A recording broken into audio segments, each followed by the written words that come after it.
시청자 여러분 안녕하십니까? 프레스룸 라이브입니다. 원달러 환율의 고공행진이 멈추지 않고 있습니다. 오늘도 1,400원대 후반에서 계속되고 있는 상황인데요. 그런데 이런 고환율 속에 서학개미가 논란의 중심에 섰습니다. 이 얘기부터 해보도록 하겠습니다. 오늘 경제라이브는 강민욱 고려대 경제학과 교수, 정철진 경제평론가 나오셨습니다. 어서 오세요. 안녕하세요. 네, 오늘도 원달러 환율은 1,400원대 후반입니다. 1,466원 10전을 기록 중인데요. 정부는 이렇게 높은 환율에 대해서 계속해서 대책 마련에 분주한 모습입니다. 그런데 이 서학개미에 대해서, 그러니까 미국 주식에 투자하는 개인 투자자들에 대해서 좀 관심을 갖고 있는 것 같습니다. 어제는 해외 주식 투자하는 부분에 대해서 양도세를 22%가 아닌 40%로 늘린다는 대통령 허위 담화문도 돌았습니다. 가짜라고 결국 밝혀졌는데요. 왜 이런 소식까지 들리게 된 건가요? 시작은 그제부터 시작됐던 것 같아요. 네. 부현철 경제부총리가 환율 관련해서 이제 긴급적으로 국민 앞에 담화를 이야기할 때부터 이야기가 좀 나왔었고요. 네. 그때도 우리 국민들의 해외 주식 투자입니다. 근데 이게 왜 미국 주식이 되냐면 거의 현재 해외 주식 투자의 93% 이상이 미국 주식을 사기 네. 때문입니다. 그것이 최근에 이 환율 급등, 고환율의 원인이다라는 이야기를 풍겼었고 네. 결정타는 어제였었죠. 네. 이창용 한국은행 총재가 현재 고환율에 여러 가지 이유가 있을 텐데도 불구하고 콕 집어서 이 서학개미에 대한 이야기, 특히 해외 주식 투자가 마치 유행처럼 번진다. 이런 얘기까지 하면서 이 모든 것이 그럼 정부 당국에서는 고환율의 주범이 우리 서학개미야? 그러면 대책이 나오지 않을까라고 얘기를 했고요. 구윤철 경제부총리도 그제 약간 세금 이야기 비슷하게 했거든요. 네. 말을 워낙 모호하게 해서 그랬지만은 그러면서 시중에 이제 지라시, 정보지라고 하죠. 어떤 내용이 나왔냐면 현재 22%에 달하는 양도세를 경우에 따라서 최대 40%까지 올릴 수가 있대. 그리고 또 하나가 보유세입니다. 현재 주식 예탁액이라고 하죠. 네. 우리 서학개미가 갖고 있는 외국 주식, 미국 주식이라고 이야기하겠습니다. 집계된 것만 해서는 1,500억 달러고 11월 말까지 이번 달에 또 엄청 샀거든요. 네네. 1,700억 달러까지 규모가 커질 수 있다는 210조가 넘습니다. 여기에 대해서 1%대 정도의 보유세를 매길 수 있다는 이야기가 마치 담화문 형식, 무슨 공식 보도자료처럼 막 도는 거예요. 네. 그러니까 보유세도 매기고 양도소득세도 늘리겠다. 해외 주식 가죠. 두 가지 얘기했었군요. 얘기가 되니까 이렇게 부랴부랴 기재부가 그런 사실 없다고 얘기가 나왔고 사태가 일파만파 커지게 되니까 대통령실이 직접 나와서 이건 가짜 뉴스고 양도세 상승이든 보유세든 현재 없다. 계획한 건 없다라는 것도 방금 명확히 화면에 했습니다. 잠깐 보였는데요. 그 가짜 담화문 한번 다시 보실까요? 이런 형태로 인터넷에 돌았나 봅니다. 대국민 담화문. 이렇다 보니까 이제 개인 투자자들, 그러니까 미국 주식에 투자하는, 해외 주식에 투자하는 이 서학개미들이 좀 반발이 있을 수밖에 네. 없었는데요. 이러니까 바로 오늘 국가수사본문, 국수본이 급히 이 가짜 담화문 내사에 착수하겠다 이렇게 밝혔으면 이제 안 할 것 같긴 합니다. 네. 이런 세금 문제는. 그렇죠. 이 정도 가지고 어제 특히 오늘 아침까지 국민 반발, 그러니까 국민 반발이라는 표현보다 서학개미의 분노와 반발이 너무 커서 이런 상황에서 추가적으로 과세하기는 좀 힘들 것 같고요. 일단 네. 대통령실에서 안 하겠다라고 이야기를 해서 당분간 이 서학개미에 대한 과세 문제는 수면 아래로 내려갈 것으로 보입니다. 네, 그런데 아까도 방금 말씀하셨는데 이 정부 관계자들의 발언이 이 논란을 일으켰습니다. 어제 이창용 한은 총재가 기자 간담회에서 한 얘기인데요. 어떻게 말을 했는지 한번 들어보시겠습니다. 제가 젊은 분들이 하도 해외 투자를 많이 해서 왜 이렇게 해외 투자를 많이 하냐고 물어봤더니 정말 깜짝 놀라서 답이 쿨하잖아요. 이렇게 딱 나오더라고요. 무슨 금리 이런 게 아니라 그래서 이게 무슨 유행처럼 막 커지는 게 지금 그래서 그런 면에서 걱정이 됩니다. 제 생각에는 외국인에 의한 것도 아니고 단지 그냥 해외 주식이 쏠리는 현상을 막아주면 또 빠르게 조정될 수 있는 가능성도 있다고 생각합니다. 젊은 층이 쿨하다면서 해외 투자에 몰렸다. 유행처럼 번질까 봐 걱정이다. 사실 해외 투자를 유행으로 하지는 않잖아요. 그러니까 이 말 자체가 조금 반발을 사는 것 같습니다. 예, 맞습니다. 이제 서학개미 자체를 정부 입장에서는 안 좋게 보는 것 같습니다. 그런데 투자자 입장에서 자신의 소중한 돈을 당연히 투자의 가치가 높은 데 투자하는 것은 당연한 것 같습니다. 네. 하지만 지금 환율 문제가 너무나 심각하게 대두되니까 정부에서도 이 비난에 대해서 어느 정도 돌려야 되고 그중에 제가 볼 때는 제일 만만한 게 또 서학개미인 것 같습니다. 서학개미들이 정치적 이익 집단도 아니고 또 네. 정치적으로 크게 힘을 발휘하지 않는 거기 때문에 이런 발언들이 있는데 저는 이것이 대단히 대단히 적절하진 않다고 보고 있습니다. 네. 일단은 뭐냐면 이 해외 주식 투자는 10년도 더 된 트렌드입니다. 네. 지금만 이렇게 있는 것이 아니라 10년도 더 된 트렌드고 금융시장이 점점 오픈됨에 따라서 전 세계적으로 이런 추세가 계속 이어지고 있습니다. 또한 이렇게 해외에다가 투자를 하는 이유는 실질적으로 대한민국 주식시장이 여러 가지 어려움을 겪고 있지 않습니까? 그런 이유로서 이제 투자를 하는 것인데 대한민국 주식시장을 활성화하는 것이 이제 근본적인 대책에 대한 그런 방향일 텐데 이게 엉뚱한 쪽으로 화살이 옮겨간 것 같습니다. 요 아까 그리고 이창윤 총재 말한 것 중에서 쏠림 현상을 막아주면 또 빠르게 조정될 수도 있다 이런 얘기를 했거든요. 이건 어떻게 해석을 할 수 있을까요? 실제적으로 그것은 무엇이냐면 국내 주식 시장이 좋아지면 당연히 그 화살이 이제 그 투자가 이제 국내로 국내로 올 돌아오겠죠. 것이다. 근데 이것은 정부의 몫이라는 것인데 일단은 첫 번째는 이제 제가 생각하는 조정은 이렇습니다. 지금 환율 때문에 걱정을 하잖아요. 네. 근데 환율 오르는 게 오히려 서약 개미한테는 미국 투자가 부담스러울 수도 있습니다. 왜 그러면 환율이 오른다는 거는 하나 대비 미국의 주식값이 올라가는 것인데 네. 이럴 거면 아예 국내 투자를 해야 되지 않냐. 그래서 어떻게 보면 서학개미가 이제 환율을 올렸다고 하지만은 그 환율이 오름으로 또 서학개미들이 다시 한국으로 국내 주식으로서 이동할 수 있는 가능성도 있는 것 같습니다. 네. 그런 얘기까지 지금 덧붙인 얘기군요. 그리고 이제 이거는 약간 경고성 그런 발언 같은데 네. 이제 구윤철 부총리가 여러 가지 발언을 했는데 왠지 세금을 올릴 것 같다, 양도세를 네. 올릴 것 같다는 그런 발언을 했는데 네, 그제였죠. 그제 네, 그렇게 그제. 말했었죠. 네. 하는 총재도 약간 이걸 염두에 두고서 얘기하는 것이 아닐까 약간 그런 우려는 됩니다.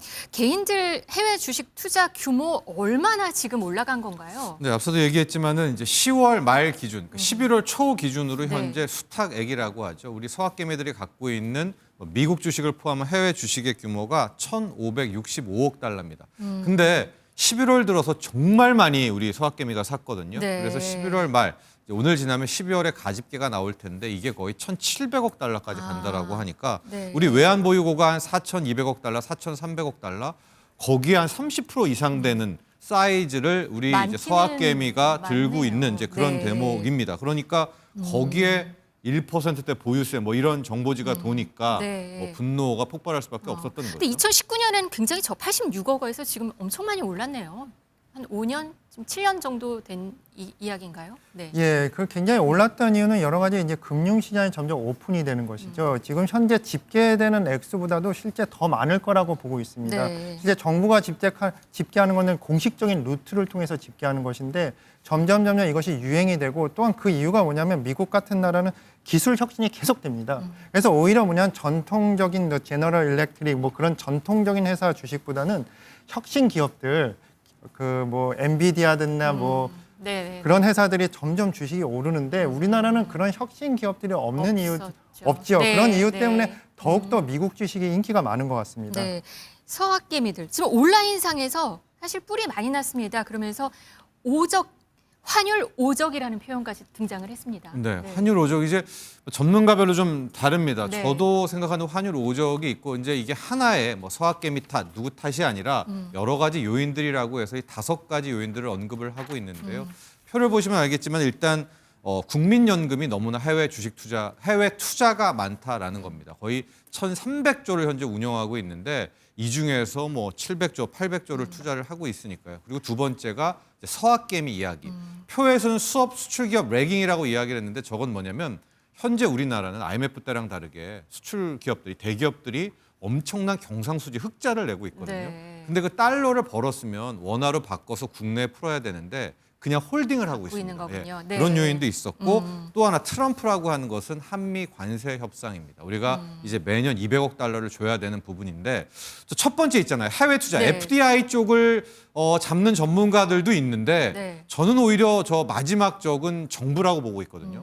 우리 정부가 네. 적자 재정을 표명을 하는데 너무나 많은 돈을 풀고 있고 이게 올해뿐만이 아니라 내년도 상당히 국채를 찍을 수밖에 없는 것들을 미리 좀 알려주고 있지 않습니까? 네. 여기에서 올해도 1차, 2차 소비 쿠폰인데 아마 내년도도 지방선거를 앞두고 소비 쿠폰을 한 번 더 쓸 수 있다라고 하니까 이렇게 원화를 많이 찍어내고 우리 국채를 발행한다면 원화 가치가 떨어질 수밖에 없는가. 아마 이런 5가지 요인들이 모아서 현재처럼 이렇게 우리 원화 가치를 급락시킨 것이 아닌가 이런 분석이 이 가능합니다. 서학개미들 IMF 외환위기 때 보고서도 지금 소환을 했어요. 그때도 국민 탓했다라고 분통을 터뜨리는 거죠. 근데 지금 상황에서 또 국민 탓을 하냐, 개미 투자자를 맞습니다. 공격하냐 이렇게 예. 얘기를 하냐 하면서 화를 내는 것 그렇죠. 같습니다. 97년, 98년으로 돌아가면 그때 우리 외환 보유고 마지막에는 캐시가 60억 달러도 안 됐었거든요. 그 모든 탓이 실은 뭐 정부의 방만한 또 뭐 민관의 어떤 은행들의 방만한 이런 거였었는데 그때로 돌아가 보니까 뭐 네티즌들이 찾아낸 겁니다.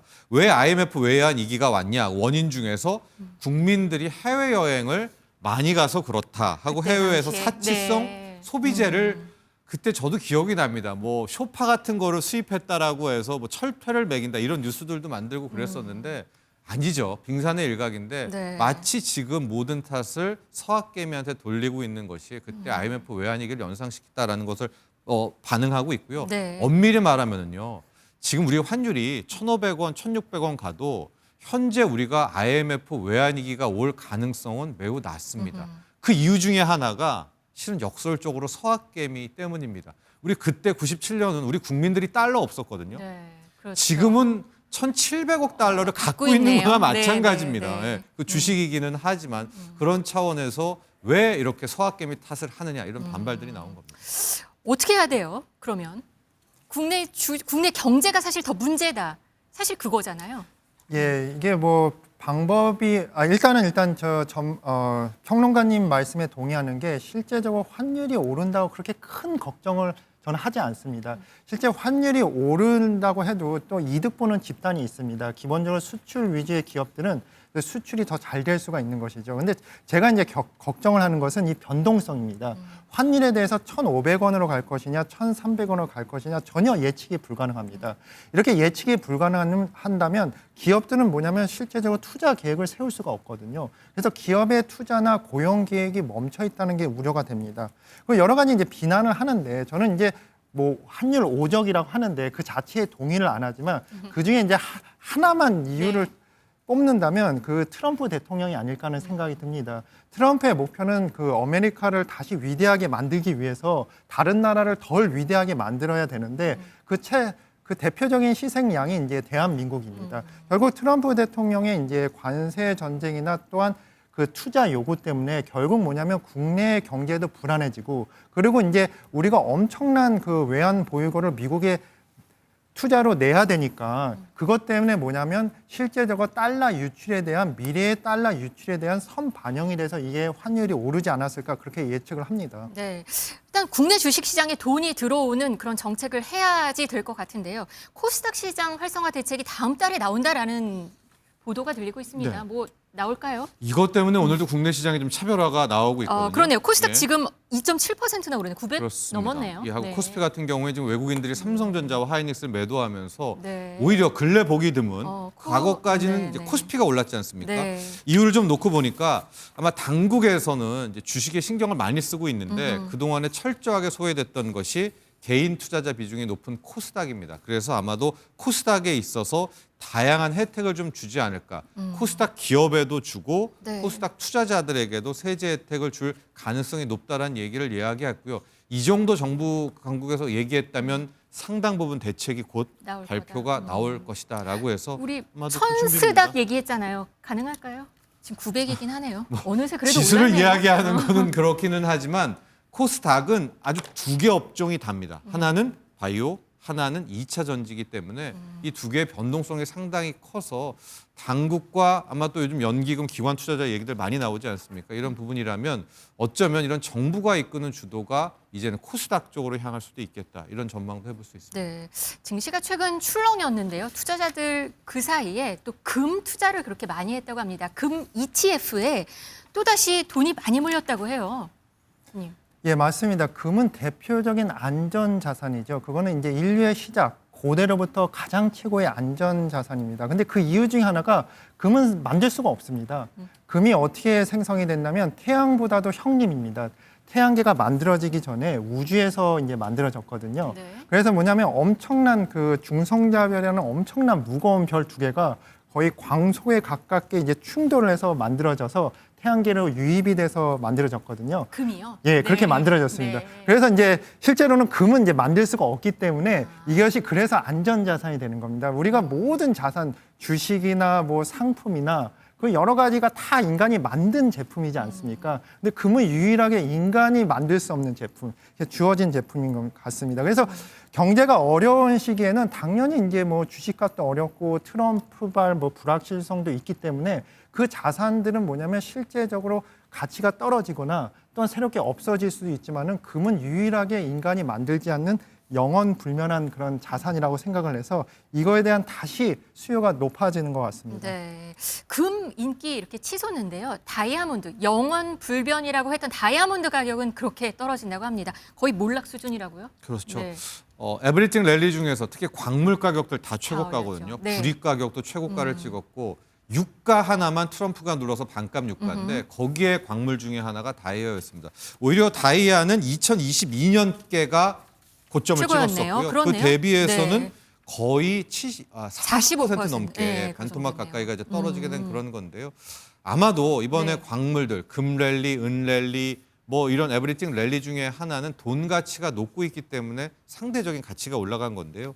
다이아는 우리가 말하는 그런 다이아도 있지만 공업용 다이아몬드도 있지 않겠습니까? 네. 이제 그래서 오히려 수요는 그렇다면 과거 연금술사도 만들지 못했던 금 쪽에 오히려 더 수요가 몰리면서 네. 철저하게 좀 소외를 받았던 그런 것들도 볼 수 있겠습니다. 이게 또 랩 다이아라고 해서 다이아몬드를 직접 만들어서 한 그 다이아몬드가 늘어나면서 이 진짜 다이아몬드가 그 가격이 하락했다는 얘기가 있어요. 예, 맞습니다. 이제 금이랑 다이아몬드가 가장 다른 점은 금은 엄청난 에너지, 태양보다 수십 배나 더 큰 중성자별의 충돌에 의해서 만들어졌기 때문에 인간이 만들 수가 없습니다. 이제 1980년도에 입자각속기로 금을 소량 만들었지만 실제적으로 경제적 가치가 없습니다. 아, 금을 만들긴 했어요. 랩 예. 다이아처럼. 예, 만들긴 다이아몬드 했지만은 만든 거잖아요. 예. 이 랩 다이아라는 그러니까 것은. 엄청난 에너지를 재현해서 만들긴 했지만 네. 눈에 보이지 않을 정도 소량을 만들었고 네. 경제적 가치가 없습니다. 아. 하지만 다이아몬드는 그 생성이 다릅니다. 다이아몬드는 지구에서 만들어졌습니다. 지구의 100에서 200km 그 땅 속에서 엄청난 고압과 고열을 통해서 만들어진 거기 때문에 상대적으로 금보다는 만들기가 수월합니다. 그래서 지금 현재 과학기술이 발전하면서 이런 지구의 압력을 재현을 해갖고 다이아몬드를 네. 만들고 실제적으로 이것은 이제 인공 다이아몬드인데 실제 다이아몬드가 구별이 점점 어려워지고 있다고 합니다. 아, 네. 그럼 더 랩 다이아는 더 성장할 수도 있는 거네요. 예, 맞습니다. 예전에 지금 현재 그 랩 다이아몬드의 가격이 실제 다이아몬드에 비해서 이제 10%, 20%까지 낮아졌다고 합니다. 근데 이것은 더욱 더 낮아지는 것이고 이렇게 되면 이제 실제 구별도 이제 어려운 상황에서 실제 다이아몬드를 그 비싼 것을 사는 수요가 줄어들고 있는 것이죠. 네, 알겠습니다. 오늘 이런 다이아몬드 이야기까지 경제라이브에서 해봤습니다. 여기까지 마치도록 하겠습니다. 강민욱 고려대 경제학과 교수, 정철진 경제평론가였습니다. 고맙습니다.